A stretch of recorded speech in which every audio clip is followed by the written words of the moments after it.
उन्हें शेर पंजाब कहते थे। एक आंख वाले वो शासक जिन्होंने आखिरी महान स्वतंत्र भारतीय साम्राज्य बनाया। सोचिए, उनके सबसे बड़े दुश्मन यानी अंग्रेज उनकी सेना की तारीफ करते नहीं थकते थे।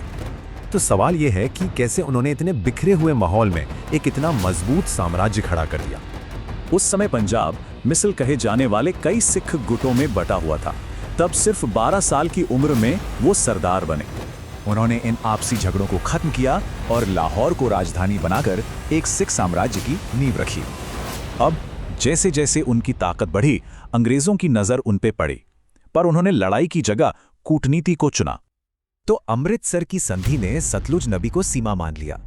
इससे उनका दक्षिणी बॉर्डर कई दशकों तक महफूज रहा। अपने नए साम्राज्य की रक्षा के लिए उन्होंने बनाई एशिया की सबसे ताकतवर सेना, सिख खालसा आर्मी। और इसके लिए उन्होंने क्या किया? उन्होंने यूरोपीय अफसरों को काम पर रखा ताकि सेना को पश्चिमी तरीकों से ट्रेन किया जा सके। उनकी सेना सिर्फ अच्छी तरह से प्रशिक्षित ही नहीं थी, बल्कि पहली बार उनके सैनिकों की एक जैसी वर्दी भी थी। और उनका तोपखाना तो देखिए, 300 से ज्यादा तोपें जिन्हें अलग अलग इलाकों के लिए डिजाइन किया गया था। लेकिन रणजीत सिंह की ताकत सिर्फ उनकी सेना नहीं थी, उनका शासन बहुत ही न्यायपूर्ण और धर्मनिरपेक्ष माना जाता था। गुलबहार से उनकी शादी की कहानी दिखाती है कि वो अपने यकीन के लिए धार्मिक नेताओं के खिलाफ भी जा सकते थे। उनका सम्मान सिर्फ बातों में नहीं था, उन्होंने स्वर्ण मंदिर और काशी विश्वनाथ मंदिर दोनों को भारी दान दिया।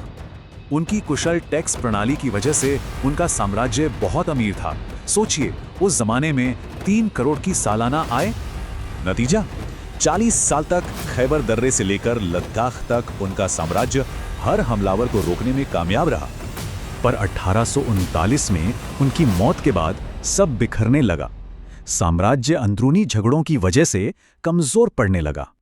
और महज 10 साल में उनका बनाया साम्राज्य अंग्रेजों के कब्जे में आ गया। तो क्या वो अकेले ही इसे जोड़े हुए थे? चैनल को सब्सक्राइब करें, जिससे हमें हौसला मिलेगा और आप भी ऐसी ज्ञानवर्धक वीडियो मिस नहीं करेंगे।